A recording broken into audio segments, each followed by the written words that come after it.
நடுநடுவில் இந்த அட்வைஸ் எதுக்குன்னே தெரியல. யாரை நோக்கி இந்த திருமாணிக்கம் நிகழ்விற்கு வருகை புரிந்திருக்கின்ற அத்துணை அன்பு நெஞ்சங்களுக்கும் என்னுடைய மனமார்ந்த நன்றிகளும் வாழ்த்துக்களும். நானும் நந்தாவும் நண்பன், அவ்வளவுதான் இந்த படத்துக்கு எனக்கும் உங்களுக்கு ஒரே ஒரு ஒற்றுமை. மற்றபடி அப்ப நான் இல்லையா அப்படின்னு நண்பர் சமுத்திரகனி அவர் கேட்டார். நீங்க எல்லாருக்குமே நண்பர் தான், உங்களுக்கு பிடிக்காதவங்க யாருமே இருக்க முடியாது. இந்த படத்தை இந்த மாதிரி மேடையில் வழக்கமா ஒரு டெய்லரை ரிலீஸ் பண்ணி அந்த டெய்லரை பேஸ் பண்ணி தான் எல்லாரும் பேசுவாங்க.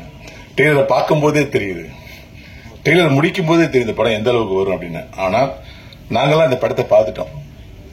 பார்த்து நிறைய பேசி கட்டிப்பிடித்து முத்தமிட்டு எல்லாம் நடந்துருச்சு.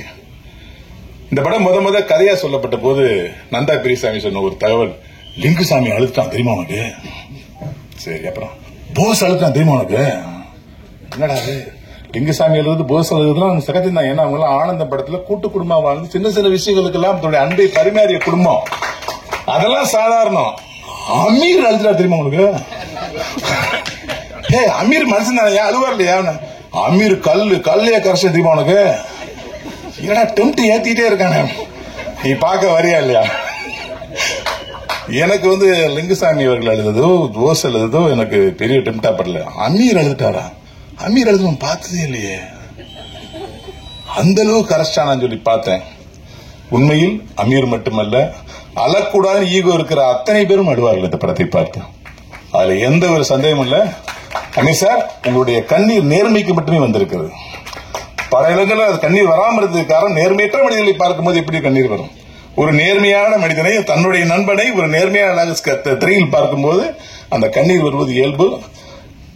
அதாவது அவன் முடிவு பண்ணிட்டான், தேசி மாட்டில் ஒரு 10 லிட்டர் பால் கறக்குற மாதிரி பார்க்கிறவன் அத்த கண்ணில இருந்து கண்ணீரை கறந்துடணும் அப்படின்னு. அதுக்கு காரணம் அவனுடைய எழுத்து, மிக மிக மிக உண்மையான ஒரு எழுத்து. நான் இதுல ஒரு இது சொல்லியிருப்பேன், நிறைய நான் பேசினேன். கட்டிங் மைண்ட் ஒரு விஷயத்தை பேசணும். விளிம்பு நிலையின் பக்கத்திலிருந்து அனனியா பேசுவதும், நேர்மையின் பக்கத்திலிருந்து சகோதரன் சமுத்திரகனி பேசுவதும் புத்தகமாக வெளியிட ஒரு வசன வார்ப்பு அப்படின்னு சொல்லியிருந்தேன். அதை நீங்க படம் பார்க்கும்போது உயர்வீங்க. இந்த படத்தை தயாரித்த நம்முடைய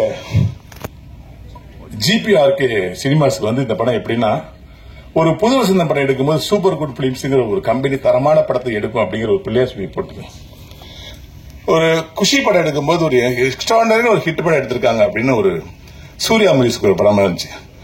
திருப்பை பிசினஸ் எடுக்கிற படங்கள் எல்லாமே நல்லா இருக்கிற ஒரு கண்டிஷன் ஏற்படுத்தினுச்சு. கவிதாலய படங்கள் எல்லாருமே எக்ஸ்ட்ராடனரி படத்தை எடுப்பாங்கிற ஒரு விஷயத்த மக்கள் மத்தியில் ஒரு அப்படியே பரவலா பண்ணுச்சு. அதுபோல இந்த கம்பெனி, இந்த படம் ஒரு மிகப்பெரிய ஒரு அஸ்திவாரம், மிகப்பெரிய மைல்ஸ்டோனா இந்த படம் அமையும். இந்த படத்துக்கு அப்புறம் இந்த கம்பெனி என்ன படம் தயாரிச்சாலும் நல்ல படமா இருக்கிற ஒரு நம்பிக்கையை இந்த படம் கொடுத்திருக்கு. இதுல நம்ம நண்பன் சமுத்திரகனி நடிச்சது எப்படின்னா, மதுரையில் ஜிடெக்ஸ் அப்படின்னு ஒரு டெய்லர் கடை இருக்கு. அங்க அந்த கடையில போட்டி போட்டு சட்டை தைப்பாங்க. அமீர் சாருக்கு தெரியும், நாங்கெல்லாம் மதுரைங்கிறதுனால சமுத்திரகனியான நம்ம சேர்த்து தான் அவரும் மதுரையிலும் தெரியும். ஏன்னா அது கரெக்டா சட்டை தைப்பாங்க. 1 இன்ச்சு எக்ஸ்ட்ரா ஷோல்டர் விலகாது, 1 இன்ச்சு லென்த் கூடாது, அப்படி தப்ப வைப்பாங்க. அந்த மாதிரி சமுத்திரகனி கரெக்டா தைச்சிருக்காங்க அந்த பெரியசாமி.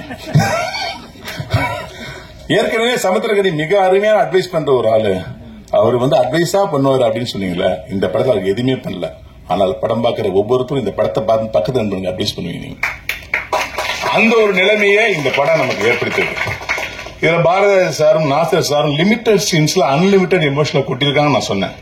அதோட இன்னைக்கு வடிவுக்கரசியம்மா கதையை சொல்றாங்க, சொல்லல, அதெல்லாம் மீறி அவங்க ஒரு பண்பட்ட நடிகைங்கிற இந்த படத்துல வசனமே இல்லாம பல இடங்கள்ல கண்ணால் நடிச்சது நான் பார்த்தேன். முன்னாள் தான் ரொம்ப, அதாவது இந்த மாதிரி நடிகைகள் இந்த சமூகத்துக்கு இவங்களுக்கு நிறைய படம் கிடைக்கணும்.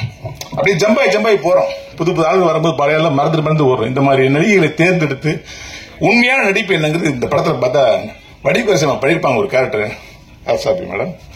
அப்புறம் பொதுவா இந்த படத்தை பத்தி சொல்லணும்னா ஒன்னே ஒண்ணுதான் சொல்லணும்,